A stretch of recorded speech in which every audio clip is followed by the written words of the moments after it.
भक्तों, ओम गंग गणपति नमः। जो मनुष्य बुधवार के दिन भगवान श्री गणेश जी का कथा सुनता है या पूजा करता है, उसके जीवन के सारे कष्ट मिट जाते हैं। बुधवार का दिन भगवान श्री गणेश जी को समर्पित है। वह देवताओं में सबसे प्रथम पूजनीय है।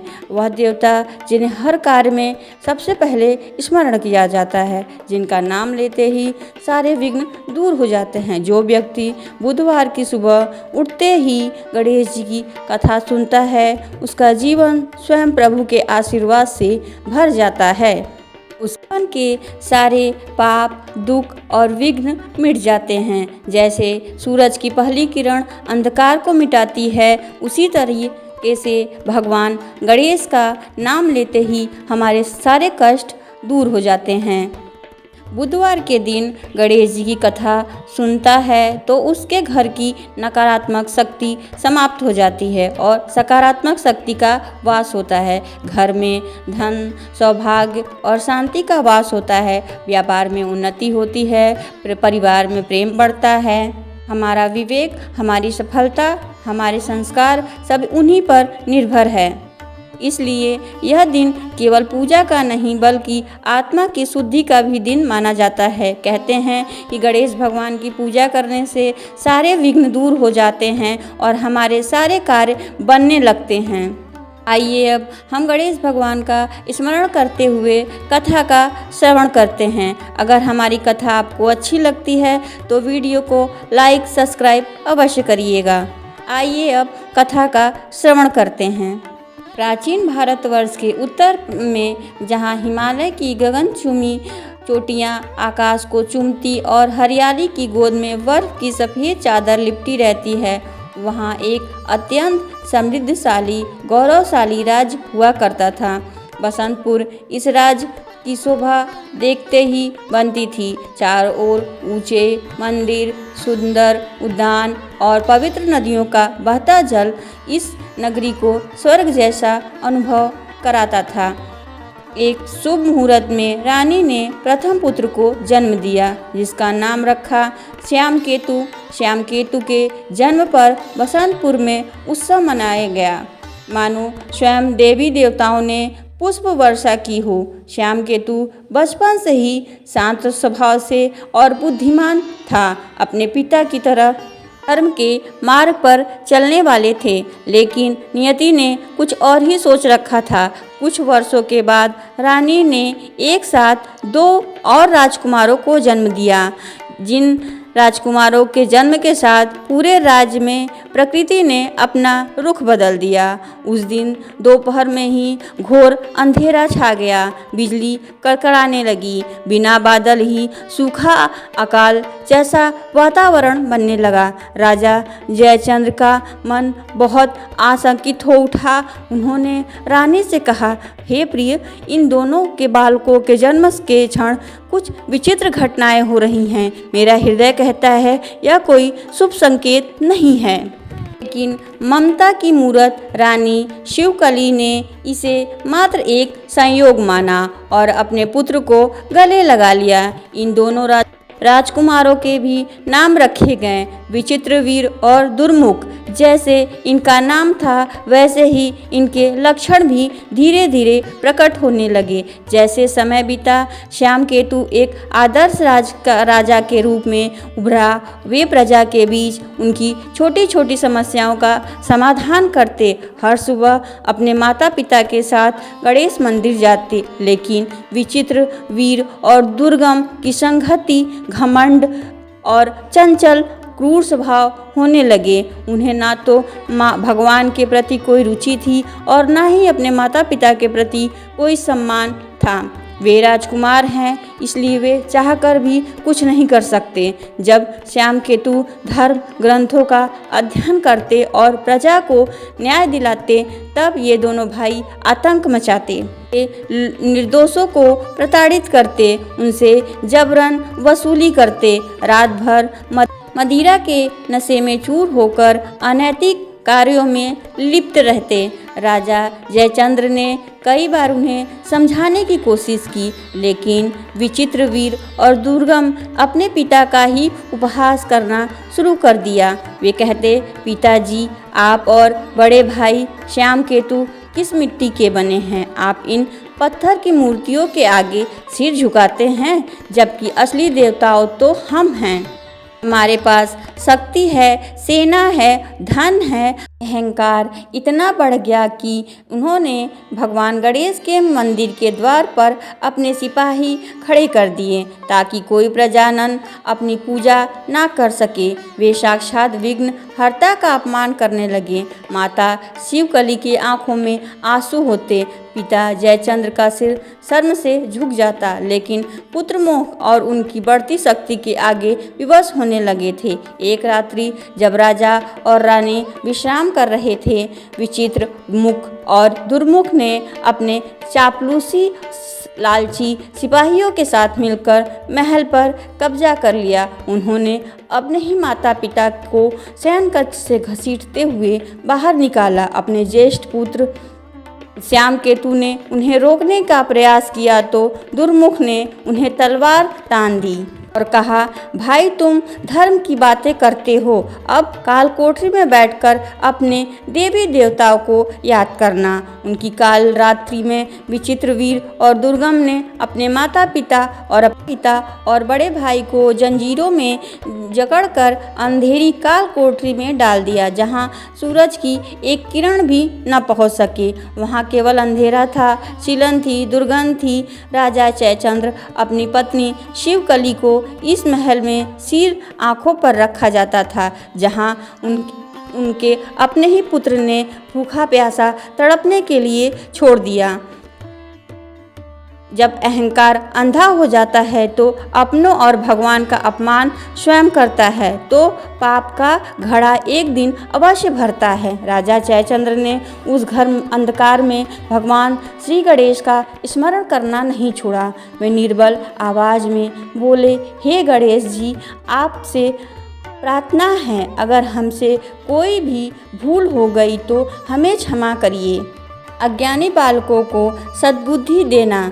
इधर महल के बाहर विचित्रवीर और दुर्गमुख ने अधर्म का तांडव मचाना शुरू कर दिया था। वे अब बसंतपुर के राजा बन चुके थे। प्रजा में त्राही त्राही हो उठी थी, लेकिन तभी दिव्य विधान ने अपना कार्य करना शुरू किया। भगवान गणेश जो विघ्नहर्ता भी हैं, विघ्नहर्ता भी उन्होंने दोनों पापियों को दंड देने का निर्णय किया। अगले दिन जब विचित्रवीर राज सिंहासन पर बैठा, इन दोनों पापियों को दंड देने का निर्णय लिया। अगले दिन जब विचित्रवीर अचानक सिंहासन पर बैठा, अचानक उसकी आंखों के सामने अंधेरा छाने लगा। उसे लगा कि शायद रात हो गई है, लेकिन जब उसे हाथ बढ़ाकर टटोलना चाहा तो कुछ दिखाई नहीं दिया। उसने चिल्लाकर कहा, दुर्मुख, दीप जलाओ, मुझे कुछ दिखाई नहीं दे रहा है। तभी महल के सबसे ऊंचे स्थान पर बैठकर जो विचित्रवीर और दुर्गम कल तक अठलास कर रहे थे, आज वे अपनी परछाई से भी डरने लगे थे। विचित्र की आंखों के सामने गहन अंधेरा था। पे अपनी ही उंगलियां नहीं दिखाई दे रही थी। वह चिल्लाता, सैनिकों को पुकारता, लेकिन उसकी आवाज़ें दीवारों से टकराकर वापस आ जाती।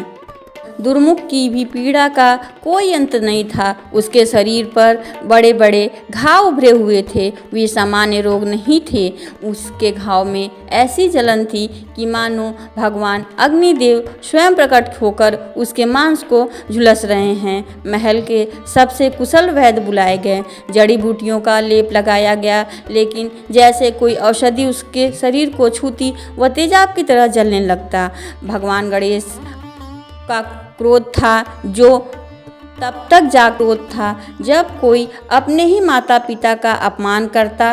पूरे महल में एक दहशत फैलाई थी। जो सैनिक कल तक उन राजकुमारों की चापलूसी कर रहे थे, वे आपस में खुद ही श्रापित बन चुके थे। बसंतपुर के लोग अपनी राजा जयचंद्र के लिए जान न्यौछावर करते थे। अब वे महल की ओर देखते भी नहीं थे। खेतों में खड़ी फसलें रातों रात सूख कर राख हो गई। पवित्र नदियों का जल काला पड़ने लगा। आसमान में मंडराते गिद्ध इस बात का संकेत दे रहे थे कि बसंतपुर का विनाश निश्चित है। इधर धरती की गहराई में बली उस काल कोठरी जहाँ नरक से भी अधिक कष्ट था, वहाँ एक अद्भुत ऊर्जा का संचार हो रहा था। राजा जयचंद्र, रानी शिवकली और राजकुमार श्यामकेतु बेड़ियों से जकड़े हुए थे। कई दिनों से उनके गले में पानी की एक बूंद भी नहीं थी। रानी शिवकली की हालत अत्यंत नाजुक हो गई।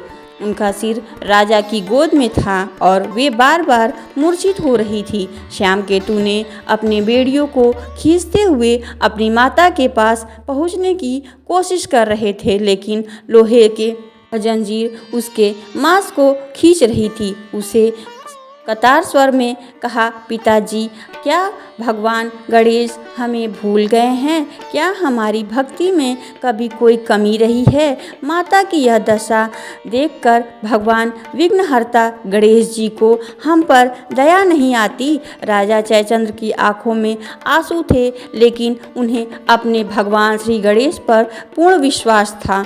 लेकिन उनके विश्वास का दीपक अभी तक भी जल रहा था। उन्होंने कांपते हुए हाथ श्यामकेतु के सिर पर रखे। बोले, पुत्र, धैर्य मत खो। धैर्य में ही हमारी परीक्षा होती है। भगवान उन्हीं लोगों की परीक्षा लेते हैं जिनके अंदर धैर्य और संयम होता है और जिन्होंने सच्ची श्रद्धा से भगवान का स्मरण किया है और पूजा पाठ किया है।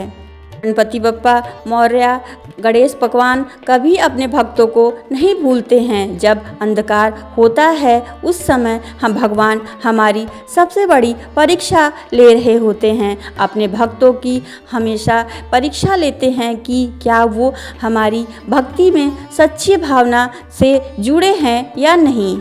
भी सूर्योदय सबसे पहले करीब था। यह परीक्षा है। हम सब यहाँ भूखे प्यासे नहीं हैं। हम अपनी श्रद्धा की और तपस्या कर रहे थे। जिस क्षण हमारे भीतर का अहंकार पूरी तरीके से नष्ट हो जाएगा तो हमें स्वयं की पूरी तरह उस दिव्य शक्ति के चरणों में समर्पित होंगे। उसी क्षण यह काल कोठरी भी वैकुंठ बन गया। पिता की बातें सुन श्यामकेतु की आंखों में एक नई चमक थी। उसे अंधेरी और घुटन भरी कोठरी में सांस लेना भी दुर्लभ था। वह तीनों मिलकर एक स्वर में बोले, ओम गं गणपतये नमः का जाप भी शुरू किया। उनकी धीमी आवाज़ से और उनमें दर्द और पुकार थी। उन्होंने ब्रह्मांड के हर कोण को झकझोर दिया। एक ऊपर महल में बैठे सुख सुविधाओं का भोग करने वाले भाई अपने शक्ति के बावजूद नरक जैसी पीड़ा का भोग कर रहे थे। दूसरी ओर नीचे काल कोठरी के मौत में साए बैठे तीनों प्राणी परम शक्ति का अनुभव कर रहे थे। मंत्रों का गूंज धीरे धीरे उस कोठरी की दीवार को पार करने लगा। जैसे जैसे वो जाप करते, अपनी भूख प्यास का एहसास बंद होना शुरू हो गया। ऐसा लगा मानो उनके चारों ओर एक दिव्य कवच बना हुआ है। तभी एक विचित्र घटना घटी। उसी काल कोठरी की छत से जहाँ केवल धूल मकड़ी जाले गिरते, वहाँ पानी की कुछ बूंद अपने आप गिरने लगी। वह पानी साधारण नहीं थी, उसमें गुलाब केवल अद्भुत सुगंध थी। राजा जयचंद्र ने उस जल को साधारण नहीं था, उसमें गुलाब और केवल की अद्भुत सुगंध थी। राजा जयचंद्र ने उस जल को अपने हाथों में लिया और रानी शिवकली के होठों पे लगाया। जैसे ही वो जल रानी के भीतर गया, उनकी चेतना वापस आ गई। उनके चेहरे पर एक अलौकिक तेज छाया हुआ था। वह साधारण गणपति का आशीर्वाद था जो गुप्त रूप से अपने भक्तों को पहुंचा रहे थे, परंतु उसके ऊपर महल की स्थिति बहुत ही भयानक और विचित्र था। विचित्र वीर को जो अंधा हो चुका था, वह पागलों की तरह व्यवहार करने लगा था। उसे अपने मंत्रियों को आदेश दिया, जाओ उन तीनों को काल कोठरी से बाहर निकालो और मेरे सामने लाओ। लगता है यह सब उसके किसी काले जादू का परिणाम है। जब तक वे मरेंगे नहीं, यह मेरा कष्ट दूर नहीं होगा। जो कहरा रहा था उसे अपनी बात पर सहमति दी।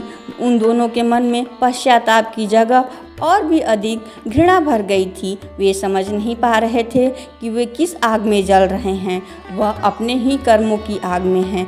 सैनिक राजा जयचंद्र ने अपने शांत स्वर से कहा, पुत्र, हमें तुम्हें कोई श्राप नहीं दिया है। जयचंद्र ने कहा, पुत्र, हमने तुम्हें कोई श्राप नहीं दिया, हमने तो केवल प्रार्थना की। जो तुम भोग रहे हो वह विधि का विधान है, जो हर शुभ कार्य करने से पहले पूजे जाते गणेश भगवान जी के तुमने द्वार बंद कर दिए। आज उन्होंने तुम्हारे सुख के द्वार बंद कर दिए। सुनकर विचित्रवीर तलवार हवा में लहराई। उसकी आंखों पर पड़ी पट्टी लेकिन उसके मन पर चढ़ी अंधकार की पट्टी बहुत भी मोटी हो चुकी थी। उसने अपनी पूरी शक्ति से तलवार से वार किया जहां राजा जयचंद्र खड़े थे। दरबार में मौजूद सभी सैनिक और मंत्री की सांसें थम सी गई। रानी शिवकली ने आंखें बंद कर ली और चिल्लाई, हे गणपति गणेश, रक्षा करिए। जैसे ही तलवार राजा जयचंद्र के मस्तक के समीप पहुंची, अचानक ऐसा चमत्कार हुआ जिसे देखकर सब आश्चर्यचकित हो गए। हवा में एक भीषण गरजना प्रारंभ हुआ। राजा जयचंद्र के चारों ओर एक सुनहरी आभा प्रकट हुई। वह तलवार राजा को छूने के बजाय किसी अदृश्य वज्र से टकराकर सैकड़ों टुकड़ों में बिखर गई। तलवार के वे टुकड़े साधारण लोहे की तरह नहीं गिरे, बल्कि जलते हुए अंगारों में बदल गए। विचित्र के पैरों पर चाप गिरा। विचित्र दर्द से चिल्ला उठा। उसके हाथ जिससे उसने तलवार पकड़ी थी ऐसे जलने लगे मानो तपते हुए सूरज को छू लिया। वे पीछे हटकर सिंहासन के नीचे गिर पड़ा। उसकी आंखों की पट्टी खुली, लेकिन उसकी दृष्टि भी अभी शून्य थी। वह केवल अंधकार में हाथ पैर मार रहा था। दूसरी ओर दुर्मुख, जो अपने सड़ते हुए शरीर के साथ सिंहासन के पास बैठा हुआ था, उसने चीख कर कहा, यह कैसी माया जाल है। सैनिक, देखते हो क्या हो, इन तीनों को पकड़कर अग्नि के हवाले कर दो। राज्य को नष्ट करने आए हैं। तो साक्षात चमत्कार देखकर भी वह उसे माया जाल समझ रहा था। सैनिक आगे बढ़े, लेकिन जैसे ही उन्होंने राजा जयचंद्र और राजकुमार श्यामकेतु की ओर हाथ बढ़ाया, उनके शरीर पत्थर की तरह हो गए। ना कोई पैर हिला पा रहा था, ना कोई हाथ। पूरा दरबार एक विचित्र भांति स्थिर हो गया। उसी क्षण राजमहल में के बाहर खड़ी बसंतपुर की प्रजा जोर जोर से आवाज़ देने लगी। प्रजा को पता चल गया कि उनके प्रिय राजा और रानी दरबार में लाया गया है। हजारों की संख्या में लोग महलों के द्वार पर जमा हो गए। वे द्वार पीट रहे थे जिन्हें विचित्र वीर ने बंद करवा दिया था। प्रजा के कंठ से एक ही गूंज निकल रही थी, जय श्री गणेश, जय श्री गणेश। महल के भीतर का वातावरण बदलने लगा। कालकोठरी से जो सुगंध राजा और रानी के पास आई वह पूरे दरबार में फैल गई। लेकिन विचित्र वीर और दुर्गम के लिए यह सुगंध किसी विषैले गैस की तरह थी। उसे सांस लेने में कठिनाइयाँ होने लगी। श्यामकेतु अब तक मौन खड़े थे। आगे बढ़े। उनके चेहरे पर क्रोध नहीं बल्कि एक करुणा थी। उन्होंने अपने भाइयों को देखते हुए कहा, विचित्र वीर और दुर्मुख, अभी समय है, बदल जाओ। हरता गणेश जी के चरणों में आ जाओ, नहीं तो तुम्हारा विनाश निश्चित है। पिताजी और माता से क्षमा मांगो, यह तुम्हें माफ़ कर देंगे। यह जो तुम भोग रहे हो यह किसी का श्राप नहीं बल्कि तुम्हारी आत्मा का विलाप है। गणेश भगवान ने तुम्हें दंड देख रहे हैं, वे तुम्हें जगा रहे हैं। विचित्र ने जमीन पर ठाका लगाया। उसके स्वर में किसी असुर जैसा हो गया, जैसे उसके आंखें छीन लिया। मेरे भाई का शरीर गला दे, वह ईश्वर कैसा। श्यामकेतु हमें हमेशा निर्बल तथा निर्बल ही रहेगा। अगर तेरी गणेश भगवान में इतनी शक्ति है तो बुला उसे। दिखा मुझे अपना उसका रूप। इतना कहते ही राजमहल के भीतर के छत में एक और दरार पड़ी। उस दरार में पानी नहीं बल्कि साक्षात गंगा की धार की तरह जल गिरने लगा, जिसे दरबार की सारी गंदगी धोना शुरू हुई। लेकिन विचित्रवीर और दुर्मुख अहंकार ने उसे और भी क्रूर बना दिया। विचित्रवीर के अंधेपन में टटोलते हुए अपने सबसे वफादार दुष्ट सेनापति काल भैरव को पुकारा, जो अभी तक ईश्वरीय प्रभाव से बचा था, क्योंकि उसका हृदय पूरी तरीके से पत्थर बन चुका था। वीर ने आदेश दिया, काल भैरव, इन तीनों को ले जाकर महाकुंड में फेंक दो, जहाँ खुखार मगरमच्छ विषैले सर्प रहते हैं। मैं देखता हूँ कि इनका गणेश भगवान क्या करते हैं। रानी शिवकरी, रोपरी, अंधा, विचित्र और गलते हुए शरीर वाला दुर्गम अपनी क्रूरता से अंधे होकर कुंड के किनारे खड़े थे। उनके चेहरे पर एक शैतानी मुस्कान थी। उन्हें लग रहा था कि आज वे आंखों की रोशनी और शरीर की बीमारी का बदला लेंगे। विचित्रवीर ने जोर से चिल्लाकर कहा, काल भैरव, अब विलंब मत करो, इन दोनों को नर्क की गहराई में ढकेल दो। देखते ही देखते कौन सा मूषक वाहक उन्हें बचाने आता है। सेनापति काल भैरव ने जैसे ही जयचंद्र ने अपनी आंखें बंद कर ली, उनके होठों पर अभी भी वही पावन मंत्र था, ओम गंगणपते नमः। रानी शिवकली ने अपने ज्येष्ठ पुत्र श्यामकेतु का हाथ थाम लिया। वो तीनों एक दूसरे के साथ खड़े थे, मानो वे तीन शरीर नहीं बल्कि एक आत्मा है। अखंड विश्वास भी था। काल भैरव ने पूरी शक्ति से धक्का दिया। पलक झपकते ही वो तीनों उस गहरे काले पानी की गहराई में गिर गए। महल की छत पर खड़े दरबारी और नीचे खड़ी प्रजा चीख उठी। लोगों ने अपना सिर पीट लिया। सबको लगा कि बसंतपुर का गौरव आज हमेशा के लिए समाप्त हो जाएगा। विचित्रवीर और दुर्गम जोर जोर से हंसने लगे। जैसे ही राजा रानी और श्यामकेतु उस शरीर ठंडे पानी को छूने वाले थे, अचानक काले कुंड के भीतर एक गर्जना हुई, मानो सैकड़ों हाथी एक साथ चिंगार लगा रहे हों। पूरे कुंड का पानी अचानक उबलने लगा। वो काला और गंदा पानी देखते देखते गंगा जल जैसा निर्मल पारदर्शित हो गया। मगरमच्छ जो शिकार करने के लिए आगे बढ़े वे शांत हो गए। सर्प जो डसने के लिए फन फैलाए थे वो किसी माला की तरह पानी की सतह पर लगे। सबसे बड़ा चमत्कार तो तब हुआ कि पानी के बीचों बीच एक विशाल अद्भुत रक्त वर्ण की कमल का फूल ऊपर की ओर उठा। वह इतना बड़ा था कि राजा रानी और श्यामकेतु उस पर आराम से बैठ गए। वे डूबे नहीं, उनके वस्त्र तक भी गीले नहीं हुए। वे उस खिलते हुए कमल के आसन पर बैठे विराजमान थे, मानो वो स्वयं देवलोक से आए हों। उनके चारों ओर एक दिव्य प्रकाश हो रहा था, जिसे उस खौफनाक कुंड को अपवित्र के जगह पवित्र नदी में बदल गया। प्रजा को बाहर से यह दृश्य देख रही थी। वह गणपति बाप्पा मोरया की जयकारा लगाने लगी। लोग दीवालों पर चढ़कर यह अलौकिक दृश्य देखने लगे। लेकिन विचित्रवीर जो देख नहीं सकता वह घबरा गया। उसने दुर्मुख से पूछा, यह कैसा शोर है? क्या वे मर गए? क्या प्रजा विलाप कर रही? दुर्मुख की फटी हुई आंखों ने जो देखा उसके प्राण सुखा दिए। उसका शरीर पहले से ही बीमारी से घिरा हुआ था। वह और भी अधिक कांपने लगा। उसने कंठ स्वर से कहा, भाई, वे मरे नहीं हैं, वे पानी के ऊपर एक बड़े फूल पर बैठे हैं और मगरमच्छ उनके चरणों को चाट रहे हैं, जैसे कोई पालतू कुत्ता अपने स्वामी का स्वागत करता है। यह सुनकर विचित्र का क्रोध अब पागलपन में बदल गया। उन्होंने लाठी जमीन पर पटक कर चीखा, यह धोखा है। काल भैरव, तुमने भी उनके साथ हाथ मिला लिया। सैनिक, पत्थरों की वर्षा करो, कुंड को मलबे में भर दो। उनका नाम तक नहीं सुनना। पापी सैनिकों ने बड़े बड़े पत्थर उठाए, उस कमल के फूल की ओर फेंके। पत्थर फेंके जा रहे थे वो हवा में फूलों में बदलते जा रहे थे। तब कोई पत्थर राजा चंद्र के पास पहुंचा तो वह एक सुगंधित पुष्प बनकर उनके चरणों पर गिर जाता। उसी समय आकाश के काले बादल छाए और बिजली ऐसी चमकी कि पूरा राजमहल हिल उठा।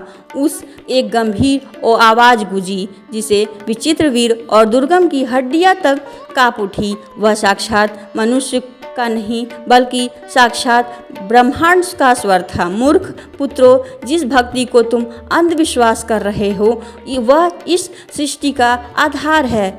जिस पिता ने तुम्हें जीवन दिया, जिस माता ने तुम्हें पाला, उनके साथ क्रूरता का फल है। अब तुम्हें इस जन्म में नहीं बल्कि अनंत काल तक एक भोगना पड़ेगा। अचानक कुंड से एक तेज लहर उठी। वह पानी महल के ऊपरी हिस्से की ओर बढ़ने लगा जहाँ विचित्र और दुर्मुख खड़े थे। वह पानी नहीं था, वह क्रोध और अग्नि थी, तरल रूप में बाहर आ रही थी। विचित्रवीर और दुर्मुख भागने की कोशिश करने लगे लेकिन पैर जमीन में चिपक से गए। वे कदम भी नहीं हिला सके। इधर कमल के स्थान पर बैठे राजा जयचंद्र ने हाथ जोड़े और प्रार्थना की, प्रभु मेरे पुत्र अज्ञानी हैं, उन्हें दंड ना दें, मुझे उनका कष्ट दे दें। पिता की हृदय देखिए, जिन्होंने उन्हें कष्ट दिया, उन्हें मारने की कोशिश की, वही पिता आज अपने दोनों दुष्ट पुत्रों की रक्षा के लिए भगवान के सामने हाथ जोड़कर खड़े हो गए। एक ओर बसंतपुर का प्राचीन गणेश मंदिर ईश्वरी तेज से चगमगा रहा था, वहीं दूसरी ओर राजमहल में अब प्रेत बाधित खंडर जैसा प्रतीत हो रहा था कि लाठी में बेआवाज़ होती है लेकिन उसकी चोट पत्थर को भी पानी बना देती है। यह विशाल रक्त वर्ण का कमल जिस पर राजा जयचंद्र, रानी शिवकली और श्याम केतु विराजमान थे, वह हवा में तैरता हुआ ठीक उसी मंदिर के गर्भगृह के सामने आ उतरा जहाँ यह कहानी प्रारंभ हुई थी। जैसे ही चरण मंदिर की पवित्र भूमि पर पड़े, नगर की वायु बदल गई। अकाल पड़ा, वह समाप्त हो गया और अचानक ठंडी और सुगंधित हवा बहने लगी। नगरवासी जो वर्षों से भय के साए में थे, वह अपने राजा के अलौकिक रूप देख करके भाव विभोर हो गए और हजारों कंठों से निकला गणपति बाप्पा मौर्य, गणपतये नमः की आकाश को छीने लगा।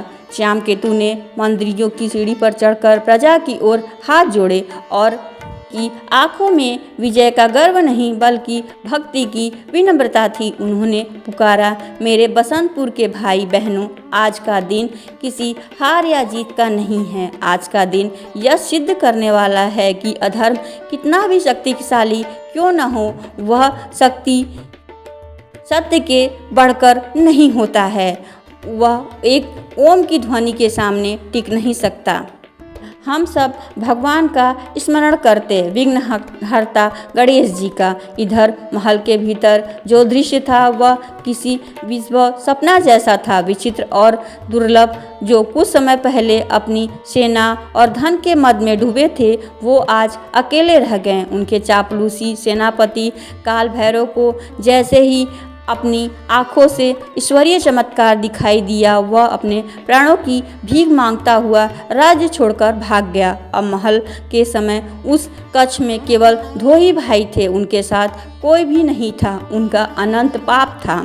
विचित्रवीर जो अब तक न सुन सकता न देख सकता, वह केवल अपने हाथों को हवा में पटक रहा था। उसके भीतर सन्नाटा और एक डर छाया हुआ था। उसे ऐसा महसूस हो रहा था कि हजारों बिच्छू उसके हृदय पर आव दे रहे हैं। वहीं दूसरी ओर दुर्मुख, जिसके शरीर का मांस खराब हो चुका था, वह पीड़ा से इतना ज़्यादा दर्द में का मांस खराब हो चुका था। वह पीड़ा से इतना बेहाल हो गया कि उसके कंठ से आवाज़ भी नहीं निकल पा रही थी। दुर्मुख की धुंधली आंखों के सामने एक स्मृति उभरी। उसे याद आया कि वह दिन जब वे छोटे थे और उनके पिता राजा जयचंद्र उन्हें श्री गणेश जी के मंदिर में ले जाते थे। उन्हें याद आया कि कैसे उनकी माँ शिवकली उन्हें अपनी गोद में बिठा करके गणेश जी की कहानी सुनाती थी।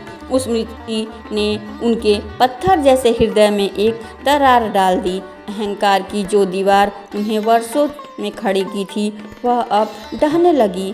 उनकी आंखों में आंसू निकले। वे साधारण नहीं थे, वे पश्चाताप की अग्नि में तप कर निकले हुए निर्मल जल की तरह थे। उन्होंने रेंगते हुए विचित्र वीर की ओर हाथ बढ़ाया और उसके पैर छुए। विचित्र वीर को स्पर्श का अनुभव हुआ, अपने भाई को पहचाना। दोनों भाई एक दूसरे से लिपट कर रोने लगे और एक बीच संवाद हुआ। उन्होंने कहा कि हमने क्या खोया क्या पाया। उन्होंने केवल सिंहासन ही नहीं सब कुछ खो दिया। उन्होंने अपना मान, अपनापन, अपना परिवार, अपनी आत्मा सब खो दी।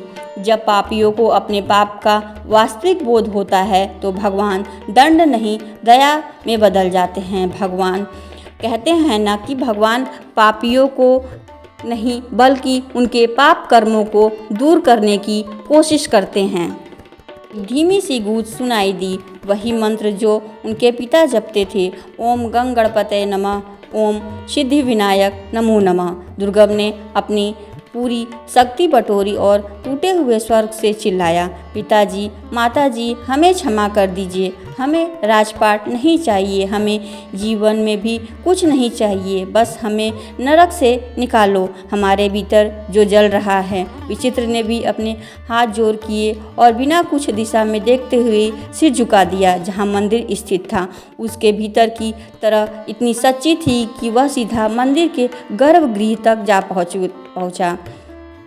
उधर मंदिर की पूजा की थाल लिए खड़ी माँ शिवकली अचानक रुक गई। उनकी ममतामयी आंखों से फिर से आंसू भर आए। उन्होंने राजा जयचंद्र की ओर देखा, कहा, स्वामी क्या सुन रहे हैं? मुझे अपने बच्चों के विलाप के आवाज़ सुनाई दे रही है। वे पुकार रहे हैं। मेरा हृदय कह रहा है कि अब वे बदल गए हैं। राजा जयचंद्र की आंखें बंद थी। उन्होंने भी अपने पुत्र का पुकार आभास किया। श्याम केतु ने कहा, पिताजी भगवान श्री गणेश केवल दंड नहीं देते हैं, उन्हें सुधारने का अवसर भी देते हैं। यदि उसकी आत्मा शुद्ध हो गई तो हमें भी उसे क्षमा कर देना चाहिए। राजा जयचंद्र ने भी अपनी आंखों के आंसू पोंछे और हाथ जोड़कर कहा, प्रभु न्याय करना हमारा धर्म है, लेकिन करुणा करना आपका स्वभाव है। आज बुधवार का पावन दिन है। आज के दिन जो आपकी शरण में आता है वो खाली कभी नहीं जाता। मेरे पुत्र पश्चाताप की अग्नि में जलना स्वीकार कर लिया है। क्या उनकी शुद्धि के लिए पर्याप्त नहीं है? वे साक्षात विधाता को विधान बदलना पड़ता है।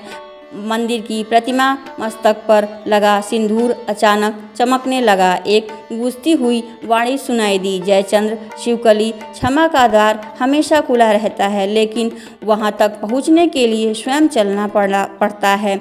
जो अधर्म के रथ पर चढ़कर महल में घुसे थे, अब धूल में लौटते हुए मंदिर पर आना होगा। उनकी अंतिम परीक्षा हुई। जैसे ही यह वाणी समाप्त हुई, सर्प अचानक गायब हो गया। वे स्वर्ण ज्योति अब विचित्र वीर और दुर्गम के चारों ओर एक घेरे तरह फैल गई। विचित्र जो अंधा था उसे अचानक भीतर एक दिशा का अनुभव हुआ। उसे मंदिर की घंटी सुनाई देने लगी। दुर्मुख जिसका शरीर सड़ रहा था वह अपने भाई का हाथ पकड़ा। दोनों राजकुमार ने वह वैभवशाली महल और वह सिंहासन, वह साधारण धन सब कुछ छोड़ दिया। उन्होंने राजसीय वस्त्र त्याग दिए और उसी अवस्था महल से बाहर निकल पड़े। जो कल तक घोड़ों पर सवार होकर लोगों को कुचलते थे, आज वे सड़कों पर खड़े दिखाई दे रहे थे। विचित्र वीर अपने भाई दुर्मुख को सहारा दे रहा था। दुर्मुख विचित्र वीर की ओर दिशा बन रहा था। दुर्मुख के शरीर पर जो खून और मवाद बह रहा था। वह जमीन को लाल कर रहा था, लेकिन उसके मुख पहले उन पर पत्थर फेंकना चाहती थी। उनकी यह दशा देखकर स्तंभ रह गई। लोगों की नफरत धीरे धीरे करुणा में बदल गई। रास्ते में वे कई बार गिरे। विचित्रवीर का सिर पत्थरों से टकराया, खून बहने लगा, लेकिन वह रुका नहीं। दुर्मुख की जलन बढ़ती जा रही थी। उसे ऐसा लग रहा था वह जीवित है कि अग्नि में जल रहा है, लेकिन उसने अपने भाई का हाथ नहीं छोड़ा। दोनों रेंगते हुए, घसीटते हुए पावन मंदिर की ओर बढ़ रहे थे। ये पापों से मुक्ति का सेतु था। जब वे मंदिर की पहली सीढ़ी पर पहुँचे तो उनकी शक्ति पूरी तरीके से समाप्त हो चुकी थी। वे वहीं निढाल होकर गिर पड़े। रानी शिवकली दौड़कर उनके पास पहुँचना चाहती, लेकिन श्यामकेतु ने उन्हें रोक लिया। श्यामकेतु ने कहा, माँ अभी नहीं, यह उनके और ईश्वर के बीच का क्षण है। विचित्रवीर ने अपनी आँखों की पट्टी खोली, बिना कुछ देखे मंदिर की सीढ़ियों को चूम लिया। उन्होंने चीख कर कहा, हे विघ्नहर्ता, मैं इस राज्य का राजा बनने के योग्य नहीं हूँ। मैं तो आपकी चरणों की धूल बनने के योग्य हूँ। मुझे मेरी दृष्टि नहीं चाहिए, मुझे कोई सुख नहीं चाहिए। मुझे यह बता दो कि क्या आपने मुझे स्वीकार किया। दुर्मुख ने भी अपना सिर मंदिर की चौखट पर पटक दिया। कहा, प्रभु, यह मेरा सड़ता हुआ शरीर मेरे पापों का प्रमाण है। मुझे मिटा दो या इस राख को कर दो। बस मेरे माता पिता के चरणों में मुझे एक बार स्थान दे दो। यह अनंत सत्य माना जाता है कि बसंतपुर गांव के पावन मंदिर में जो घटने वाला था वह आने वाले युगों युगों तक भक्तों को यह विश्वास देने के लिए पर्याप्त है कि प्रभु के घर देर है पर अंधेर नहीं। मंदिर के गर्भगृह से निकली वह अलौकिक किरणें साक्षात गणपति के करुणा का विस्तार था। जैसे ही प्रकाश विचित्रवीर के पथराई आंखों से टकराया, उसे ऐसा महसूस हुआ कि मानो उसकी आंखों के भीतर जमे हुए अंधकार पर्वत में पिघल रहे हों। उसे ऐसा महसूस हुआ कि धीरे धीरे उसकी पुतलियां हलचल कर रही हैं। जहां वर्षों से केवल काला शून्य था, वहां प्रकाश की नन्ही नन्ही किरणें चलने लगी। वह उसे साक्षात भगवान गणेश की सिंदूर प्रतिमा दिखाई दी। वह प्रतिमा नहीं थी। विचित्रवीर को ऐसा लगा मानो गणपति बप्पा स्वयं उसे देखकर मुस्कुरा रहे हैं। उसने अपनी आंखें झपकाई और फिर चिल्ला उठा, दिख रहा है, मुझे दुख दिख रहा है। हे मंगल मूर्ति, आपने मुझे दर्शन दिया है। उसकी आंखों से आंसू बहने लगे। अब पश्चाताप नहीं बल्कि परम आनंद थे। उधर दुर्मुख अपने सड़ते हुए शरीर की पीड़ा से अधमरा पड़ा था। उसे महसूस किया कि उसकी शरीर पर जलती हुई अग्नि अब ठंडी पड़ रही है, लेकिन चमत्कार तो अपने होना बाकी था। दोनों भाई उठे और सीधे अपने माता पिता के चरणों पर जा गिरे। विचित्रवीर ने राजा जयचंद्र के चरणों पर अपने आंसुओं से भिगोते हुए कहा, पिताजी, हमें राजपाट का मोह ने अपना धर्म खो दिया। हम पुत्र कहलाने के लायक नहीं हैं। हमें फिर से उस काल कोठरी में डाल दीजिए, क्योंकि स्वतंत्रता के योग्य नहीं हैं। दुर्गुम ने अपनी माता शिवकली की साड़ी का पल्लू थाम लिया और विलक विलक कर रोने लगा। माँ, क्या आप इन पापी पुत्रों को अपनी ममता की छाँव में स्थान देंगी? हमने आपकी कोख को कलंकित किया है। हमें दंड दीजिए, हमें दंड दीजिए। रानी शिवकली, जिनका हृदय करुणा का सागर है, उन्होंने आगे बढ़कर अपने दोनों पुत्र को गले लगा लिया। उनकी ममता ने उसके सारे दुखों को एक क्षण में ही भुला दिया जो उन्होंने काल कोठरी में झेलने पड़े थे। राजा जयचंद्र ने अपने पुत्रों के सिर पर हाथ रखा और बोले, पुत्र, जो बीत गया वह एक बुरा सपना था। भगवान गणेश ने तुम्हें दंड देकर शुद्ध किया। आज से तुम हमारे पुत्र ही नहीं बल्कि धर्म के रक्षक बनोगे। उसी समय ज्येष्ठ पुत्र श्यामकेतु आगे बढ़े। उन्होंने विचित्रवीर और दुर्मुख को उठाकर गले से लगा लिया। भाइयों का वह मिलन देख मानो में मंदिर में उपस्थित हर व्यक्ति के आंखों में आंसू आ गया। बसंतपुर का वह राज्य परिवार जो बिखर चुका था, आज गणेश भगवान की कृपा से एक अखंड शक्ति का बन गया। राजा जयचंद्र खड़े होकर घोषणा की, आज से बसंतपुर में राजा मैं नहीं बल्कि मेरा पुत्र श्याम केतु होगा। विचित्रवीर और दुर्मुख उसके सहायक होंगे। हम सब मिलकर धर्म का राज स्थापित करेंगे। यह नियम बनाया जाता है कि प्रत्येक बुधवार को पुर का हर नागरिक भगवान गणेश की पूजा करेगा। कोई भी भूखा नहीं सोएगा।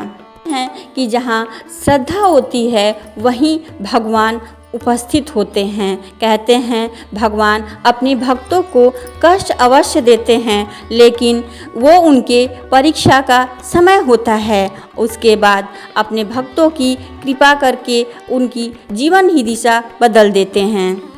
दिव्य कथा यहीं समाप्त होती है। अगर आपको मेरी वीडियो अच्छी लगती है तो लाइक सब्सक्राइब अवश्य करिएगा। ओम गंगणपते नमः। गणेश भगवान की जय।